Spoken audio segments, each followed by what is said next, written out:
मनोज बनर्जी जी मंडल के सभापति उपस्थित हैं। हमारे भोला जी अभी भाषण दे रहे थे। नवीन जी आए हुए हैं, हमारे कलकत्ता से ऑब्जर्वर हैं। हमारे प्रियंकू पांडे जी और हमारे विजय जी, तमाम जो पीछे बैठे हुए हैं हमारे जो भारतीय जनता पार्टी के सम्मानीय पदाधिकारी, सामने बैठे हुए हमारे भारतीय जनता पार्टी के तमाम कार्यकर्ता, इलाके के नागरिक, व्यवसायी वर्ग के लोग, सभी लोगों को भारतीय जनता पार्टी के परिवार की तरफ से आप सभी को हार्दिक अभिनंदन है। चुनाव आ चुका है, गर्मी भी आज बहुत है और चुनाव की भी गर्मी इतनी बढ़ गई है कि इस गर्मी में कई लोग बीमार भी पड़ गए। आज सुबह सुबह से 2 कार्यकर्ता हमारे इस गर्मी में मारे गए, लेकिन कार्यकर्ताओं का जोश देख के समझ में आ रहा है कि गर्मी चाहे जितना भी पड़े, भारतीय जनता पार्टी के कार्यकर्ता, भारत के लोग, इस देश की जनता प्रधानमंत्री नरेंद्र मोदी जी को फिर से एक बार प्रधानमंत्री के रूप में इस देश की गद्दी पर देखना चाहती है। और 400 पार की जो स्लोगन है उसको किस तरह से सफल बनाया जाए, कैसे उसको सफल बनाया जाए, इसके लिए हर कार्यकर्ता अपने ढंग से प्रयास कर रहा है। ये चूंकि बैरकपुर लोकसभा का गरुड़िया म्यूनिसिपैलिटी के सामने चुनावी सभा है, आपको पता ही है। भारतीय जनता पार्टी ने फिर से मुझे प्रत्याशी बनाया है। इन 5 सालों में 2 साल कोरोना का समय में बहुत कुछ हम लोग नहीं कर पाए, लेकिन हमारी सरकार ने, प्रधानमंत्री मोदी जी ने, हमारे कार्यकर्ताओं ने कोरोना के समय बहुत सारे एनजीओ के माध्यम से, पार्टी के माध्यम से हर व्यक्ति को मदद पहुंचाने की कोशिश की। बहुत सारी समालोचनाएं हुई, बहुत सारी आलोचना हुई, लेकिन पूरे दुनिया जहां रिसेशन में चला गया, भारतीय जनता पार्टी के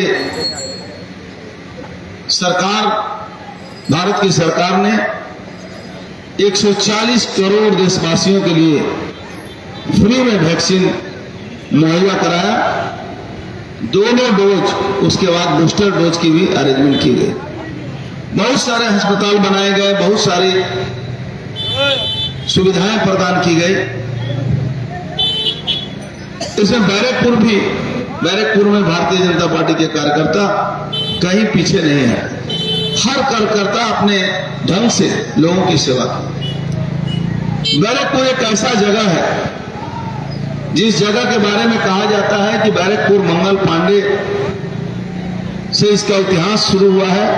1857 साल में मंगल पांडे जी ने सिपाही विद्रोह किया था, जब देश गुलाम था, अंग्रेजों के गुलामी में हम जी रहे थे। और इसी बैरकपुर में मंगल पांडे जी को फांसी दी गई, लेकिन उनका विद्रोह था। और आज भी भारतीय जनता पार्टी उस ऐसे व्यक्ति को नमन करती है जो बैरकपुर ऐसे जगह को पूरे इतिहास में और भविष्य में भी अमर किया है। जब भी बैरकपुर का नाम आता है तो मंगल पांडे जी के जो शहीद हुए उसकी चर्चा जरूर होती है। बैरकपुर की राजनीति की चर्चा भी थोड़ी करनी चाहिए। एक समय था बैरकपुर के राजनीति में, अगर टीटागढ़ से लिया जाए तो कृष्ण कुमार शुक्ला एक ऐसी हस्ती थे, कांग्रेस का जमाना था। उसके बाद नवापड़ा में आइए तो शुभेंदु राय ब्रदर, गरुड़िया में आइए तो केदार, स्वर्गीय केदार सिंह। इस तरह से भाटपड़ा में चले जाइए तो हमारे स्वर्गीय पिता सत्यनारायण सिंह जी। इसी तरह से कई पुराने दिग्गज यहां राजनीति में उतरे। वामपंथी राजनीति में विद्युत गांगुली से लेकर दलित बंधु तोपदार जी से लेकर बहुत सारे वामपंथी राजनीतिक भी यहाँ राजनीति किए। 34 साल का शासन रहा। 34 साल के शासन में इस गिरोलिया की अगर बात कही जाए तो इस गिरोलिया की पहचान निश्चित रूप से कहीं न कहीं राजनीतिक व्यक्ति के रूप में केदार सिंह जी का था। उसके बाद तृणमूल कांग्रेस आया। 2011 में लड़ाई लड़ी गई, वामपंथी शासन का खात्मा शुरू हुआ और इस लड़ाई में बहुत सारे परेशानियों के बावजूद भी मैं जो इन नामों को ले रहा हूं, राजनीतिक अपना परिचय का मोहताज कभी नहीं रहे, राजनीतिक व्यक्तित्व के रूप में रहे। 2011 से आज का जो प्रार्थी है, ये 2011 से राजनीति में अगर कहा जाए तो राजनीति में मुकुल राय के पूछ पकड़कर ये मुकुल राय का ये राजनीति में है। उसके पहले नेहटी की राजनीति में करुण अधिकारी से लेकर और भिलन सरकार से लेकर इसी तरह के लोग, अशोक चटर्जी एक रिक्शा यूनियन करते थे और राजनीति में 2011 में मुकुल राय ने इस व्यक्ति को लाया और ये चुनाव 2011 में तो आप जानते हैं बेंची कुर्सी तक चुनाव जीत गया। उसके पहले वामपंथियों के खिलाफ लड़ाई में इस व्यक्ति का कहीं भी कोई जगह नहीं था, कहीं भी कोई लड़ाई में था भी नहीं। लेकिन जिस 2011 से 15-16 तक जब तक ममता बनर्जी की शासन थी, ममता बनर्जी नेता थी, तब तक इसके कहीं भी इसका कोई जगह नहीं था। 2016 में 14 में जब अभिषेक बनर्जी आया राजनीति में, उसके बाद उसने एक तोलाबाजों का गैंग बनाया, एक जुआ तृणमूल के नाम से गैंग बना और जुआ तृणमूल का गैंग में ये शामिल हुआ और तथाकथित लूट का साम्राज्य चालू हुआ।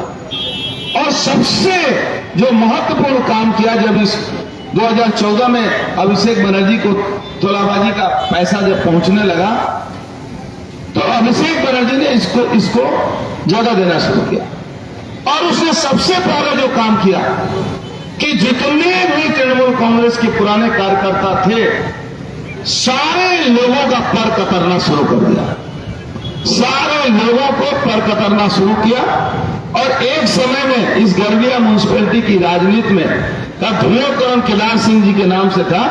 उस ध्रुवीकरण को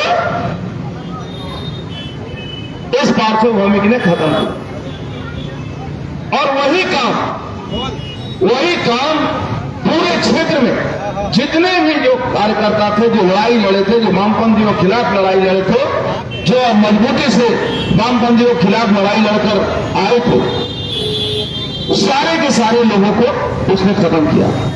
लेकिन दुर्भाग्य है इस परिवार का कि जिस आदमी ने तुम्हारे वजूद को खत्म कर दिया, जो गिरोलिया की जनता जानती थी कि ये कांग्रेस की फैमिली है या तृणमूल करती है, ये इस म्युनिसिपैलिटी के ध्रुवीकरण में एक जगह था उस व्यक्ति का, आज उसकी हालत यह है कि चेयरमैन से वाइस चेयरमैन से काउंसिलर, सीआईसी, लास्ट में टिकट भी नहीं दिया और भारतीय जनता पार्टी का टिकट लेके भी उसने टिकट इसी पार्थोवामी के कहने पर बिक्री कर दिया और उसके बाद भी आज भी उसके कोच पकड़कर घूमने के लिए मजबूर है और ये बगलिया की राजनीति में अपना वजूद भी मिट गया इन लोगों का। और एक व्यक्ति उसी परिवार का एक लड़का है कुंदन सिंह, जिसने इस परिवार को भी भारतीय जनता पार्टी की पूरा परिवार उसके साथ। लेकिन यहां आप देखिए गिरोलिया की हालत क्या है। यहां एक ऐसा व्यक्ति जो दिन रात शराब के नशे में, यहां का चेयरमैन शराब के नशे में चूर रहता है, शराब फिर वाइस चेयरमैन यहां जो कभी वाइस चेयरमैन हुआ करता था, वो क्या नाम है उसका, उसका भी वही हालत है। और काम हो ना हो, मोदी जी का हर घर में जल की व्यवस्था करें या हर घर में जल के लिए 15,000 रुपया घुस देना पड़ता है, हर घर में जल के लिए 15,000 रुपया घुस देना पड़ता है।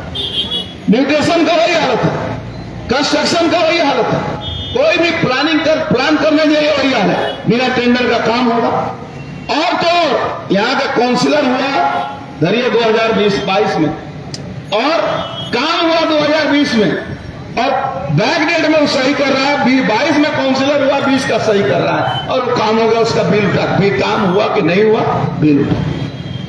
इस तरह का ये व्यक्ति पार्थो भौमिक ने पूरे इस क्षेत्र को, और वही हालत आज उसने पूरे इस क्षेत्र में, आज पार्थो भौमिक बीजेपी से लड़ने की स्थिति में अभी भी नहीं पहुंच पाया। अभी 20 दिन 22 दिन इलेक्शन बचा हुआ है, हो सकता है बीजेपी से लड़ने की स्थिति में पहुंचे, लेकिन अभी तक बीजेपी से लड़ने की स्थिति में नहीं है।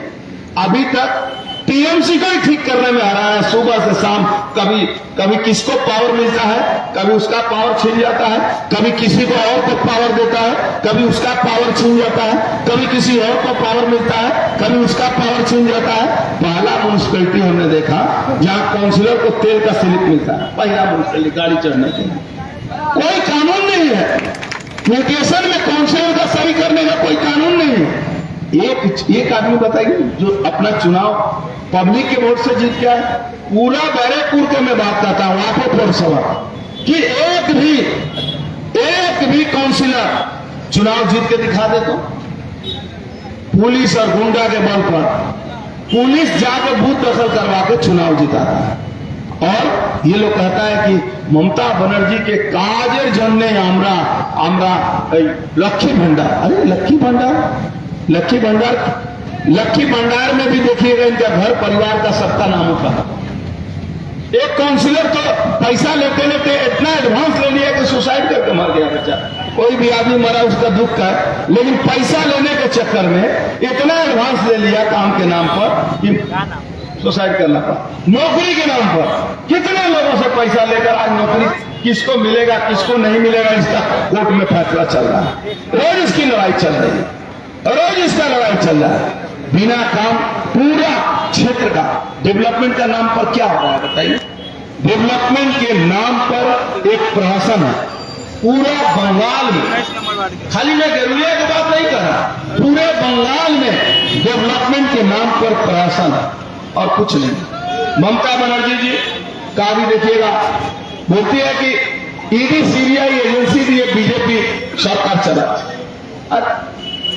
आपकी सरकार ही आईपैक चला रही है, प्राइवेट एजेंसी है तो कम से कम सरकारी एजेंसी के छोटा को पकड़ती है। संदेश खाली में आप देख रहे हैं हथियारों का जखीरा पकड़ा गया, आरपीजी पकड़ा गया है। आरपीजी किसी के पास होना कितना कठिन काम है जो सिर्फ और सिर्फ आर्मी को अवेलेबल होता है। आरपीजी पकड़ा गया है और उसी कनेक्शन में आप देखिएगा, मैं बार बार कहता हूं, संदेश खाली और नई हड्डी का कनेक्शन बड़ा जबरदस्त। संदेश खाली के शेख शाहजहां से लेकर सीबू हाजरा तक सारा लोगों का जमीन इन्वेस्टमेंट में है। हॉस्पिटल में ओएनजीसी एक सीएसआर फंड देता है। हमारे वहां के विधायक जी जो अभी चुनाव लड़ रहे हैं हमारे खिलाफ, उनकी 5 पेट्रोल पंप है, तो बेचारे उनको ओएनजीसी वालों से संबंध, तो ओएनजीसी वालों से संबंध होने के बाद उन्होंने क्या किया कि उनको सीएसआर फंड मिला। सीएसआर फंड मिला, सोचिए पूरा बैरकपुर में कम से कम 25 गो एनजीओ हो, रियल में 25 गो एनजीओ। रामकृष्ण मिशन ये भी एक एनजीओ, भारत सेवा आश्रम वो भी एनजीओ। हम लोग भी म्यूनिसिपैलिटी चलाए हैं, भारत सेवा आश्रम और रामकृष्ण मिशन।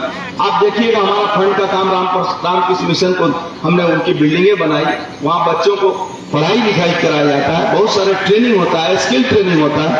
और इसने किसको दिया? नईहट्टी में सीएसआर फंड का काम हो रहा है और काम किसको मिल रहा है? काम मिल रहा है किसको? संदेश खाली में एक एनजीओ काम करती है, मां शारदा वुमेन वेलफेयर डेवलपमेंट बोल के एक एनजीओ चलता है। उससे वहां का नईहट्टी म्यूनिसिपैलिटी में एक चलता है हॉस्पिटल, क्या बोलते हैं उसका, क्या नाम? मातृ सदन। उस मातृ सदन में उसने डायलिसिस सिस्टम, जो कि मैंने नवा बड़ा म्यूनिसिपैलिटी को डायलिसिस करने के लिए 50 लाख रुपया दिया। मैं तो राजनीति में निश्चित रूप से भारतीय जनता पार्टी का सिंबल पर लड़ता हूं। भारतीय जनता पार्टी का समर्थन है, भारतीय जनता पार्टी मोदी जी का विश्वास है, उन्होंने मुझ पर हमेशा से विश्वास किया है। आज से करीब 1.5 महीना पहले मैंने डायलिसिस सिस्टम का उद्घाटन किया, तो हमने तो म्युनिसिपैलिटी को दिया, म्युनिसिपैलिटी ने उसको खरीदा, वहां का उसको, आपकी म्युनिसिपैलिटी है, आप दे रहे हो किसको पैसा, आपका पैसा आ रहा है किसको, संदेश खाली के एक एनजीओ, संदेश खाली, बालू मल्लिक, ज्योति प्रिया मल्लिक, पहले उसका लूट का सारा पैसा वहां उनके पास आता था। जब उनका बाजार खराब हुआ तो अभिषेक बनर्जी ने पार्थोभूमि को संदेश खाली दिया। यही संदेश खाली के शेख शाहजहां को पार्थोभूमि ने कहा भद्रो लोग। ममता बनर्जी ने विधानसभा में कहा ओके टारगेट कर, उसके बाद 58 दिन के बाद गिरफ्तारी हुई, उसके बाद सीबीआई की इंक्वायरी है, सीबीआई ने टेक ओवर लिया, ईडी ने टेक ओवर लिया, सीबीआई को दिया, सीबीआई इंक्वायरी कर रही है कि ईडी पर कैसे हमला हुआ। उस हमले के तहत उन शेख गाजी को एक है जिसको गिरफ्तार किया गया, नाजर थाना के पास गिरफ्तार नहीं हुआ था, वो आके सरेंडर किया और उसको दिखाया गया राहुल किला से लाया गया। और आज उस गाजी के, शेख गाजी के कहने पर, शेख गाजी के बताने पर वहां सीबीआई ने रेड किया और आरपीजी जैसे हथियार वहां से बरामद हुए। और आप 2 दिन 3 दिन पहले देखें, इसी नईहट्टी में पार्थोभूमि के घर के पास एक रेलवे का जगह है, रेलवे का क्वार्टर है, वहां से सैकड़ों बम बरामद किया पुलिस। और भी है उसका एक और शागिर्द है, उसके पास भी पुलिस, लोकल पुलिस का तो हाल जानते हैं, वो पहुंची वहां, पहले से उसको बता दिया गया, हमने इसको कंप्लेन इलेक्शन कमीशन को किया था, लाइव लोकेशन भेज के किया था। आप कभी मैं कहता हूं कि जितने लोग भी आप लोग यहाँ हैं, दुनिया की जनता जहां भी सुन रही है, अगर किसी को भी चुनाव के दिन आपको लगता है कि आपको वोट देने से रोकने के लिए कुछ लोग प्रयास कर रहे हैं, जिस जगह पर आप खड़े हैं वहां से लाइव लोकेशन आप इलेक्शन कमीशन को भेजिए। इलेक्शन कमीशन पैरामिलिट्री को भेजकर आपको चुनाव में वोट देने दिलाने के लिए ले जाएगा। ये गरौलिया नौपाड़ा थाना की पुलिस नहीं है कि आपके अधिकार को छीनने के लिए लाठी और डंडा लेकर आपके अधिकार को छीने। ऐसा नहीं हो सकता। आज देखे होंगे चुनाव हो रहा है, बात कर रहे हैं, बात कर रहे हैं, क्यों? पब्लिक तो है नहीं, जनता का समर्थन है नहीं, पूरी पार्टी गुंडा और पुलिस के बल पर चल रही है, पूरी पार्टी चल रही है गुंडा और पुलिस के बल पर। आप भारतीय जनता पार्टी करते हैं, भारतीय जनता पार्टी का झंडा लगे, आपके पास तुरंत पुलिस का फोन आ जाता है कि बाबा অনেক বাড়াবাড়ি হচ্ছে শুনছি আপনার নামে অনেক কমপ্লেন আছে। अरे भाई मैं तो सीधा साधा एक दुकानदार हूँ, बीजेपी करता हूँ, तो मेरे नाम से कहां से कम्प्लेन? एक हमारा गदाई नियोगी, जब मैं तृणमूल कांग्रेस करता था, तब से वो आदमी तृणमूल कांग्रेस में 2019 से वो मेरे साथ में आया। बेचारे को 75 वर्ष उम्र, बाईपास सर्जरी हुआ। कल उनको पुलिस ने एक फॉल्स मुकदमा कराया है, क्या कि किसी को पैसा दे रहे थे कि बीजेपी को वोट दो। सोचिए कितना माने घटिया काम बंगाल के ममता बनर्जी की कुछ पुलिस अधिकारी कितना घटिया काम कर सकते हैं कि जेठिया थाना का पुलिस एक फॉल्स कंप्लेंट कराता है कि गदाई नहीं होगी, किसी को पैसा दे रहे हैं कि वो बीजेपी को वोट दे, और उसकी इंक्वायरी के लिए बूढ़े आदमी को, बेचारा बाईपास उसका हुआ है, उसको बुलाया जाए और बुला के कहा था अपना अनेक बड़ा अपना कैमरा देखे नहीं, अपना कैमरा बूझे नहीं। हमने कहा यार एक बूढ़ा आदमी 75 साल का आदमी जो बाईपास हुआ है, भगवान न करे कल को कुछ हो जाए, मरोगे तुम। मैंने उनको कहा कि दादा आप इलेक्शन कमीशन को कंप्लेंट कीजिए कि ऐसे ऐसे आपके साथ व्यवहार किया। जिसके साथ भी पुलिस ऐसा काटना करती है, आप सीधे इलेक्शन कमीशन को अपना वोटर कार्ड नंबर देके सीधा इलेक्शन कमीशन को व्हाट्सएप कीजिए, मेल कीजिए। आपके घर के बच्चे सब कुछ जानते हैं, तुरंत उनको सूचना दीजिए। एक आए ममता बनर्जी की जो पुलिस का शासन जो चल रहा है, वो 1 मिनट में इनका धुआं निकल जाएगा, 1 मिनट लगेगा इनका धुआं निकल जाएगा। आप देख रहे हैं ना, आईजी डीआईजी तक का सस्पेंड कर दे रहे हैं। तो आपको डरने की कोई जरूरत नहीं है। और बैरकपुर की जनता मन बना चुकी है, बैरकपुर की जनता 2019 की गुंडागर्दी, आजकल नया नया तो भाषण दे रहा है आपको, गुंडा राज शेष करो। कुछ दिन पहले जनता राज ला रहा था, देखिए वो पोस्टर लगा था, जनता राज क्यों? तो राज चक्रवर्ती जनता राज लाया, अब गुंडा राज खत्म करने के लिए।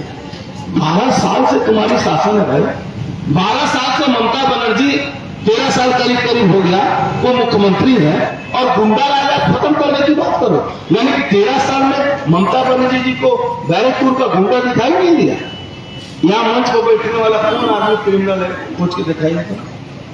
और तृणमूल का कहीं भी मंच सस्ता है तो देखिएगा, दाहिने में नाक काटा, बाएं में कान काटा, सामने में गाल काटा, और मैक्सिमम एनडीपीएस खाया हुआ आसामी, मैक्सिमम एनडीपीएस खाया हुआ आसामी।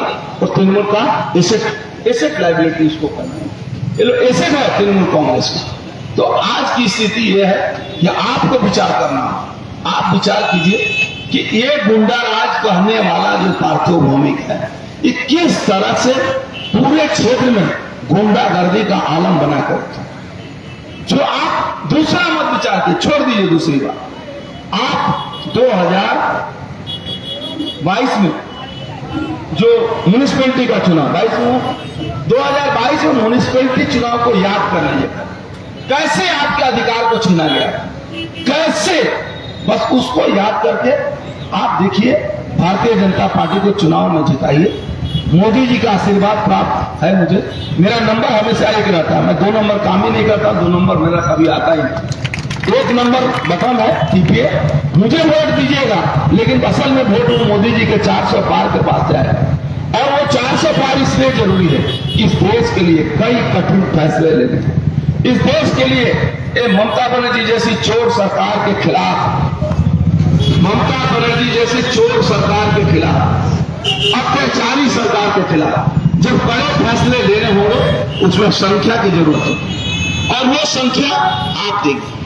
और आपके दिए हुए संख्या से ही ये सरकार, मोदी जी की सरकार तीसरी बार बनी, और $5 ट्रिलियन के इकोनॉमी की तरफ देश जा रहा है। और $5 ट्रिलियन जो जाएगा तो देश किस जगह पर पहुंचा। मैं पहले भाषण के पहला वक्त मेरा यही था कि पूरी दुनिया रिसेशन में जा रही है, और भारत के प्रधानमंत्री 80 करोड़ लोगों को बिना पैसा दिए राशन दे रहे हैं। 80 करोड़ लोगों को, करीब 10 करोड़ से ऊपर आयुष्मान भारत में लोग को नाम अपना पंजीकृत किया है। मोदी जी का आयुष्मान भारत कोई भी नर्सिंग होम रिटर्न नहीं कर रहा है, लेकिन दीदी का स्वास्थ्य साथी 90% जाइए किसी भी नर्सिंग होम में, तो पहले आप जाइएगा तो बोला हाँ भर्ती करो, दिन ज्यादा आपसे कम सुन, और जैसे भर्ती कीजिए करने जाइए तो बोले हमारे का स्वास्थ्य साथी कार्ड है, बोलेगा सॉरी हमारे बेड फुल है। तो हर नर्सिंग होम कोई 50 करोड़, कोई 20 करोड़, कोई 10 करोड़ रुपए का, सरकार के पास पैसा नहीं, सरकार पैसा दे नहीं पाएगी। और लक्की भंडार एक बड़ा इनके पास एक प्रूफ का इक्का है। अच्छा बोलिए कौन मां बहन लक्की भंडार का पैसा लेकर अपना मान और सम्मान का सौदा करेगी? इस तरह के तृणमूल कांग्रेस के अपराधियों को कोई भी मां बहन सौदा नहीं कर सकती। तो लक्की भंडार का जवाब यही है कि तुम 500,000 रुपया देकर हमारी इज्जत का सौदा करोगे तो तुम्हारा थप्पड़ से तुमको जवाब मिलेगा। और संदेश खाली में आपने देखा कि रेखा पात्रा को हमने टिकट दिया है, और ऐसी एक महिला जो प्रतिवादी महिला जो पूरे संदेश खाली ने बसीरहाट को हिला कर रख दी, और हिला कैसे रख दी कि पूरा बसीरहाट में आतंक का जो राज कायम था उसको खत्म कर दिया। आज ईडी सीबीआई उस आतंक राज को खत्म किया। इस पर बड़ी परेशानी है दीदी को। अभिषेक बनर्जी बोलते हैं कि वो कौन खराब लोग आज शेख शाहजहां कौन खराब लोग ना। ममता बनर्जी बोलती है उसको ईडी ने टारगेट करके रखा। अरे दीदी साधारण 3 लोगों की हत्या की। भारतीय जनता पार्टी के कार्यकर्ता हो सकते हैं, लेकिन हत्या करने के बाद उनके घर के लोगों को बॉडी तक नहीं मिला, आज भी नहीं मिला, और पुलिस उसकी बॉडी रिकवरी नहीं मिली। इस तरह की घटना करने वाली सरकार बंगाल में शासक का शासन चल रहा है, यहाँ कानून का शासन नहीं है। अगर कानून का शासन लाना है गरुड़िया की जनता को इस म्युनिसिपैलिटी के अत्याचार लुटेरे से बचना, तो आपको डबल इंजन की सरकार लानी होगी। आप कहेंगे तो मोदी जी का चुनाव है, ये लोकसभा का चुनाव है, तो यहां कैसे डबल इंजन की सरकार आई? अरे आप चुनाव में जिता के तो देखिए, 35 सीट भारतीय जनता पार्टी को बंगाल से आया, 35 नहीं 32 पकड़ लीजिए, 32 छोड़िए 30 पकड़ लीजिए, आना ही है। तृणमूल कांग्रेस डबल फिगर में नहीं पहुंचेगा, ये मैं दावे के साथ कहता हूं। और जिस दिन ये संख्या आप दे दिए, आप निश्चित रूप से जान लीजिए 24 से 25 नहीं होगा, ये शासन अपने आप गड़बड़ा के गिर जाएगा। और उसके बाद बंगाल में डबल इंजन की सरकार आएगी, डबल इंजन की सरकार आपको मदद करेगी। आप देखिए, एक छोटी सी बात करके मैं अपनी बात को समाप्त करूंगा। गरुड़िया में करीब शायद 10 महिला काउंसिलर है ना, 10 है कि 8 है? 8 है सर। माइनॉरिटी का वोट लेते हैं, बोलते हैं माइनॉरिटी, आप लोग बीजेपी को मत वोट दीजिए, बीजेपी एकदम माइनॉरिटी विरोधी আছে। 10 में 8 में एक भी माइनॉरिटी सीआईसी नहीं, एक भी। एक समय था यहां वाइस चेयरमैन माइनॉरिटी के हुआ, एक समय था कभी, मुझे जहां तक याद है, लेकिन आज सीआईसी भी नहीं है और महिला एक सीआईसी भी नहीं है। माइनॉरिटी का तो है ही नहीं, महिला भी एक सीआईसी नहीं। उसी तरह भाजपा में मैं जब तृणमूल कांग्रेस में था, 3 माइनॉरिटियों का सीट था, तीनों को मैं देता था और तीनों जीत के आते थे, उनको सीआईसी भी बना। आज वहां एक जीतता है, उसको भी हाफ सीआईसी बना कर रखा।